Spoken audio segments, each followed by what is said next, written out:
तो चलिए चलते हैं 1990s के हरियाणा में, एक ऐसे फार्म हाउस में जिसके अंदर एक ऐसा राज दफन है जो किसी भी भूत प्रेत की कहानी से कहीं ज्यादा डरावना है। देखिए, ये कहानी सिर्फ किसी भूत या चुड़ैल की नहीं है। नहीं, ये तो इंसानी फितरत की एक ऐसी भावना के बारे में है जो बेहद ताकतवर और उतनी ही खतरनाक होती है।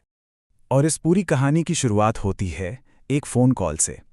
एक घबराई हुई, कांपती हुई आवाज में की गई कॉल जो एक बहुत बड़े और भयानक राज से पर्दा उठाने वाली थी। तो इस कहानी में 3 मेन किरदार हैं। पहले हैं राघव मलिक, एक बहुत बड़े बिजनेसमैन। दूसरी हैं उनकी पत्नी मोहिनी, और तीसरा है राजू, उनका भरोसेमंद केयरटेकर जो पिछले 10 साल से उनके साथ था। राजू बेहद डरा हुआ अपने मालिक राघव को फोन करता है और वो सुनसान फार्म हाउस में जो खौफ महसूस कर रहा था उसे बताने की कोशिश करता है। वो कहता है कि मौत बस उसके सामने खड़ी है। तो राघव अब थोड़ा परेशान होकर अगले दिन फार्म हाउस पहुंचता है।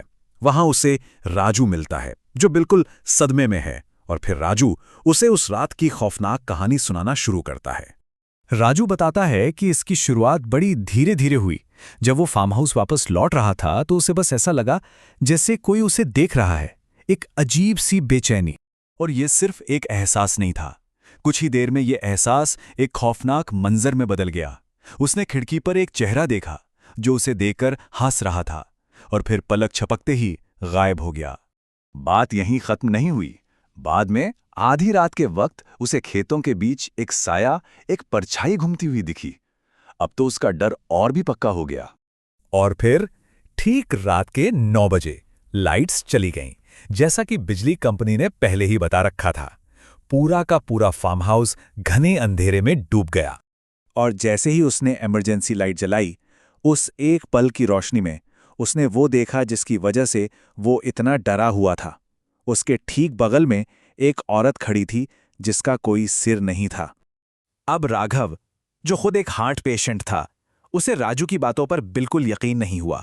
उसने इसे बकवास कहकर टाल दिया और फैसला किया कि वो खुद उस रात फार्म हाउस में रुकेगा। और फिर जब वो घर में अकेला था, राघव के साथ भी वही सब हुआ। बिना किसी वजह के हंसने की आवाजें, कांच टूटने की आवाज, लाइटें अपने आप जल बुझ रही थीं।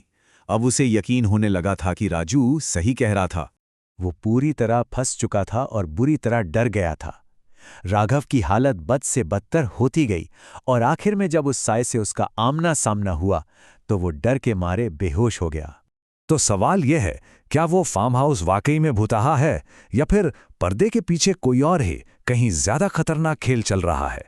कई घंटों बाद जब राघव को होश आया तो भूत का वो वहम एक झटके में टूट गया, एक ऐसे सच के साथ जो उसने कभी सोचा भी नहीं था।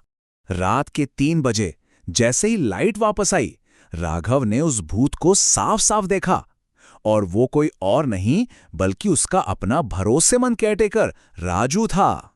मतलब ये पूरा भूत प्रेत का ड्रामा एक सोची समझी साजिश थी, और इसे अंजाम दिया था उसी आदमी ने जिस पर राघव पिछले 10 साल से आंख बंद करके भरोसा करता आया था। लेकिन कहानी का सबसे बड़ा ट्विस्ट तो अभी बाकी था।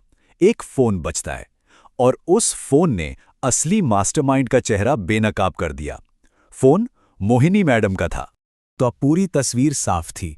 ये भूत की कहानी दरअसल राघव को डराकर मारने का एक प्लान था, ताकि मोहिनी को उसकी करोड़ों की जायदाद मिल जाए, और इस प्लान में राजू को उसका 5% हिस्सा मिलने वाला था।